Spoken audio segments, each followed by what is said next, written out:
এই মুহূর্তে বাংলাদেশের লক্ষ লক্ষ অবসরপ্রাপ্ত সরকারি কর্মচারী এবং তাদের পরিবারের সামনে একটাই বড় প্রশ্ন ঘুরছে, পেনশন গেজেট কি আসলেই জুন মাসে প্রকাশিত হবে? এই প্রশ্নটা এখন শুধু কৌতূহলের বিষয় নয়, এটা কোটি মানুষের জীবন জীবিকার সাথে সরাসরি জড়িত। আসুন আজকে এই বিষয়টা একেবারে গোড়া থেকে বোঝার চেষ্টা করি। সর্বশেষ আপডেট পেয়েছি, এখন সম্পূর্ণ স্ক্রিপ্ট লিখে দিচ্ছি। এই মুহূর্তে বাংলাদেশের লক্ষ লক্ষ সরকারি কর্মচারী এবং 9 লাখেরও বেশি অবসরপ্রাপ্ত পেনশনভোগীর মনে একটাই প্রশ্ন ঘুরছে, পেনশন গেজেট কি জুন মাসেই আসছে? নবম পে স্কেলের আওতায় পেনশনের নতুন হার কি এবার সত্যিই বাস্তবে রূপ নেবে, নাকি এটাও আরেকটি প্রতীক্ষার গল্পে পরিণত হবে? আজকে এই বিষয়টা একদম গোড়া থেকে সর্বশেষ আপডেট সহ বিস্তারিতভাবে বলার চেষ্টা করব। প্রথমে বলি সবচেয়ে বড় খবরটা। ডেইলি স্টার সহ একাধিক বিশ্বস্ত সংবাদ মাধ্যমের তথ্য অনুযায়ী অর্থমন্ত্রী আমির খসরু মাহমুদ চৌধুরী নিজে বলেছেন, আগামী 1 জুলাই থেকে নতুন পে স্কেল চালু হচ্ছে। তিনি বলেছেন, আমরা নিশ্চিতভাবে 1 জুলাই থেকে নতুন পে স্কেল চালু করছি, তবে সরকারের আর্থিক সক্ষমতার বিষয়টিও বিবেচনায় রাখতে হচ্ছে। এটা একটা বড় কথা, কারণ এর আগে সরকারের পক্ষ থেকে এত স্পষ্ট করে কিছু বলা হয়নি। এবার অর্থমন্ত্রী নিজে মুখ খুলেছেন, তার মানে 1 জুলাইয়ের বিষয়টা এখন আর শুধু গুজব নয়, এটা এখন সরকারের আনুষ্ঠানিক অবস্থান। কিন্তু প্রশ্ন হলো, পেনশনভোগীরা এর থেকে কতটুকু পাবেন? গেজেট কখন আসবে? আর পেনশনের নতুন হার কি হবে? এই প্রশ্নগুলোর উত্তর পেতে হলে একটু পেছনে ফিরে তাকাতে হবে। নবম পে কমিশন গঠিত হয়েছিল গত বছর জুলাই মাসে। সাবেক অর্থ সচিব জাকির আহমেদ খানের নেতৃত্বে এই কমিশন গঠন করা হয়। কমিশনকে 6 মাসের মধ্যে রিপোর্ট জমা দিতে বলা হয়েছিল। সেই মতো কমিশন তাদের সুপারিশ সরকারের কাছে জমা দিয়েছে, এবং সেই সুপারিশে পেনশনভোগীদের জন্য যা বলা হয়েছে সেটা জানলে অনেকের চোখ আনন্দে ভিজে যেতে পারে। পে কমিশনের সুপারিশ অনুযায়ী যেসব পেনশনভোগী মাসে 20,000 টাকার কম পেনশন পান, তাদের পেনশন প্রায় দ্বিগুণ হয়ে যাবে। যারা 20,000 থেকে 40,000 টাকার মধ্যে পেনশন পান, তারা পাবেন 75% বৃদ্ধি। আর যারা 40,000 টাকার বেশি পেনশন পান, তাদের পেনশন বাড়বে 55%। এই সংখ্যাগুলো মাথায় রাখুন, কারণ এটাই হলো পুরো বিষয়টার কেন্দ্রবিন্দু। একজন অবসরপ্রাপ্ত চতুর্থ শ্রেণীর কর্মচারী, যিনি হয়তো মাসে 8 থেকে 10,000 টাকা পেনশন পাচ্ছেন, তার পেনশন দ্বিগুণ হওয়া মানে তার জীবনে সত্যিকারের একটা পরিবর্তন আসবে। বাজার করতে পারবেন, ওষুধ কিনতে পারবেন, সন্তানের কাছে হাত পাততে হবে না প্রতি মাসে। কিন্তু এই স্বপ্নটা বাস্তবে পরিণত হতে হলে একটা জিনিস লাগবে, গেজেট। তাহলে গেজেট কবে আসবে? বিভিন্ন সূত্রের তথ্য এবং সরকারি ইঙ্গিত অনুযায়ী 2026 সালের মাঝামাঝি অর্থাৎ জুলাই থেকে পূর্ণাঙ্গ গেজেট প্রকাশ বা কার্যকরের ঘোষণা আসতে পারে। আর এই গেজেটের পথ তৈরি হবে মূলত জুনের বাজেট ঘোষণার মাধ্যমে। 2026 সালের জুনে পেশ হতে যাওয়া বাজেটে সরকার নতুন পে স্কেলের বিষয়ে চূড়ান্ত ঘোষণা দেবে বলে আশা করা হচ্ছে। সেই ঘোষণার পরেই আসবে গেজেট, আর গেজেট প্রকাশের পরেই কার্যকর হবে নতুন পেনশনের হার। অর্থাৎ প্রক্রিয়াটা হলো এরকম, প্রথমে জুনে বাজেট ঘোষণা, তারপর গেজেট প্রকাশ, তারপর 1 জুলাই থেকে কার্যকর। এখন প্রশ্ন হলো, অর্থের যোগান আসবে কোথা থেকে? নবম পে স্কেলের সুপারিশ পুরোপুরি বাস্তবায়ন করতে বছরে অতিরিক্ত 1,06,000 কোটি টাকা প্রয়োজন হবে। এর মধ্যে 80,000 কোটি টাকা যাবে সরকারি কর্মকর্তা কর্মচারীদের বেতনে, বাকি টাকা যাবে পেনশনভোগী এবং এমপিওভুক্ত শিক্ষক কর্মচারীদের জন্য।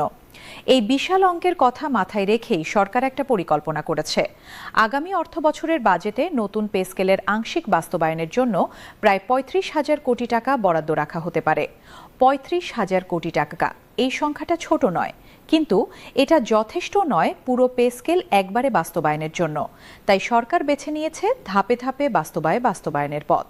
দুটি বিকল্প এখন সরকারের সামনে রয়েছে। প্রথম বিকল্পে 3 বছরের মধ্যে পে স্কেল বাস্তবায়ন করা হবে। দ্বিতীয় বিকল্পে 2টি অর্থ বছরে কয়েকটি ধাপে বাস্তবায়ন করা হবে।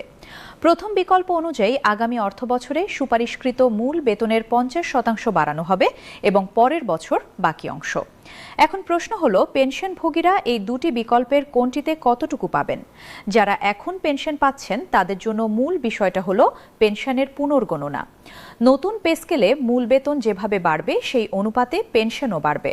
কিন্তু যেহেতু প্রথম ধাপে 50% বাস্তবায়নের পরিকল্পনা, তাই পেনশনভোগীরাও প্রথম ধাপে 50% সুবিধা পাবেন বলে ধারণা করা হচ্ছে। এর মানে হলো, যার এখন পেনশন 10,000 টাকা, নতুন পে স্কেলে তার পেনশন কমিশনের সুপারিশ অনুযায়ী 20,000 টাকা হওয়ার কথা, কিন্তু প্রথম ধাপে তিনি পেতে পারেন 15,000 টাকা। বাকি 5,000 টাকা আসবে পরের বছর। এটা কি যথেষ্ট? না, যথেষ্ট নয়, কিন্তু এটা না পাওয়ার চেয়ে অনেক বেশি ভালো। এবার আসুন সেই গুরুত্বপূর্ণ প্রশ্নে, পেনশন গেজেট প্রকাশের প্রক্রিয়াটা আসলে কেমন হবে? বাজেট ঘোষণার পরে অর্থ মন্ত্রণালয় একটি প্রজ্ঞাপন বা গ্যাজেট নোটিফিকেশন প্রকাশ করবে। এই গ্যাজেটেই উল্লেখ থাকবে নতুন পে স্কেল কবে থেকে কার্যকর হবে, কোন গ্রেডে কত বেতন হবে, পেনশনের নতুন হার কি হবে এবং কিভাবে পুরনো পেনশন পুনর্গণনা করা হবে। এই গ্যাজেটটাই হলো সেই কাগজ যার জন্য লক্ষ লক্ষ মানুষ অপেক্ষা করছেন। কর্মচারীদের একটি বড় অংশ এই বছরের এপ্রিল মাসে দেশব্যাপী 6 দিনের কর্মসূচি পালন করেছে, যা সরকারের নীতি নির্ধারকদের দৃষ্টি আকর্ষণ করেছে। এই আন্দোলনের প্রভাব আছে, কারণ সরকার এখন জানে যে এই বিষয়ে আর চুপ থাকলে মাঠ পর্যায়ে অসন্তোষ আরও বাড়বে। এখন আরেকটি গুরুত্বপূর্ণ দিক আলোচনা করা দরকার। নবম পে কমিশনের সুপারিশে পেনশন ব্যবস্থায় বড় পরিবর্তনের প্রস্তাব করা হয়েছে। এর মধ্যে রয়েছে সরকারি কর্মচারীদের জন্য স্বাস্থ্য বীমা চালু করা, পেনশন ব্যবস্থার সংস্কার এবং সরকারি কর্মচারী কল্যাণ বোর্ডের পুনর্গঠন। স্বাস্থ্য বীমার বিষয়টা বিশেষভাবে গুরুত্বপূর্ণ, কারণ অবসরের পর একজন মানুষের সবচেয়ে বড় ভয় থাকে চিকিৎসার খরচ নিয়ে। বয়স বাড়লে রোগ বাড়ে, হাসপাতালে যেতে হয়, ওষুধ লাগে। যদি স্বাস্থ্য বীমা থাকে তাহলে সেই ভয়টা অনেকটা কমে যায়। মেপে কমিশন এই বিষয়টা ভেবেছে, এটা একটা ইতিবাচক দিক। এছাড়া প্রতিবন্ধী সন্তান আছে এমন সরকারি কর্মচারীর জন্য মাসে 2,000 টাকা বিশেষ ভাতার প্রস্তাবও করা হয়েছে। ছোট হলেও এটা একটা মানবিক পদক্ষেপ। এবার একটু হিসাব করা যাক। বর্তমানে সরকার প্রতি বছর তার 14 লাখ কর্মচারী এবং 9 লাখ পেনশনভোগীর জন্য মোট 1,31,000 কোটি টাকা ব্যয় করে। এই বিশাল অঙ্কের উপরে নতুন পে স্কেল বাস্তবায়নের খরচ যোগ হলে সরকারের বার্ষিক ব্যয় কোথায় গিয়ে দাঁড়াবে সেটা সহজেই অনুমান করা যায়। এই বাস্তবতাটাই সরকারকে বাধ্য করছে ধীরে ধীরে এগোতে, এটা অস্বীকার করার কিছু নেই। কিন্তু যে প্রশ্নটা উঠছে সেটা হলো, ধীর গতির মূল্য কে দিচ্ছে? সরকারের কোষাগার বাড়ছে, কিন্তু একজন অবসরপ্রাপ্ত কর্মচারীর সংসারে যে টানাটানি চলছে সেটার দায় কার? পে কমিশনের চেয়ারম্যান জাকির আহমেদ খান নিজেই স্বীকার করেছেন, বিগত এক দশকে প্রয়োজনীয় পণ্যের দামে যে তীব্র ঊর্ধ্বগতি হয়েছে তার পরিপ্রেক্ষিতে সময়মতো পে স্কেল না হওয়ায় সরকারি কর্মচারীদের জীবনযাত্রার ব্যয় মেটানো ক্রমশ কঠিন হয়ে পড়েছে। এই কথাটা কমিশনের চেয়ারম্যান বলেছেন। অর্থাৎ যারা নতুন পে স্কেলের সুপারিশ করেছেন তারা নিজেরাও জানেন এই কষ্টটা কতটা গভীর। তাহলে কি দাঁড়ালো? জুন মাসের বাজেট ঘোষণাই হবে মূল টার্নিং পয়েন্ট। সেই বাজেটে পে স্কেলের জন্য বরাদ্দ রাখা হলে এবং বাস্তবায়নের রূপরেখা ঘোষণা করা হলে তারপরেই গ্যাজেট প্রকাশের পথ খুলে যাবে এবং সেই গ্যাজেটের আলোতেই নির্ধারিত হবে পেনশনভোগীরা নতুন হারে কবে থেকে পেনশন পাবেন। এখন পর্যন্ত যা জানা গেছে তার সার সংক্ষেপটা বলি। অর্থমন্ত্রী নিজে বলেছেন 1 জুলাই থেকে পে স্কেল চালু হবে। বাজেটে 35,000 কোটি টাকা বরাদ্দের পরিকল্পনা আছে। পেনশনভোগীরা নতুন হারে পেনশন পাবেন। যারা 20,000-এর কম পান তাদের পেনশন প্রায় দ্বিগুণ হওয়ার কথা এবং গ্যাজেট বাজেটের পরেই প্রকাশিত হওয়ার সম্ভাবনা রয়েছে। কিন্তু মনে রাখতে হবে, সরকারের পরিকল্পনা এবং বাস্তবায়ন সব সময় এক জিনিস নয়। অতীতে বহুবার প্রতিশ্রুতি এসেছে, কিন্তু বাস্তবায়নে দেরি হয়েছে। তাই শুধু ঘোষণায় ভরসা না রেখে চূড়ান্ত গেজেট না আসা পর্যন্ত অপেক্ষা করাটাই বাস্তবসম্মত। তবে এবারের পরিস্থিতি আগের চেয়ে আলাদা, কারণ এবার বাজেট অধিবেশন শুরু হয়েছে। অর্থমন্ত্রী প্রকাশ্যে তারিখ দিয়েছেন এবং বাজেটে বরাদ্দের বিষয়টাও প্রায় চূড়ান্ত।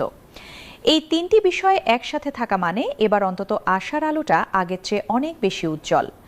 লক্ষ লক্ষ পেনশনভোগী যারা সারা জীবন এই দেশের সেবা করেছেন, যারা বৃদ্ধ বয়সে এসে প্রতিটি টাকা হিসাব করে চলেন, তারা এই একটা গেজেটের অপেক্ষায় আছেন।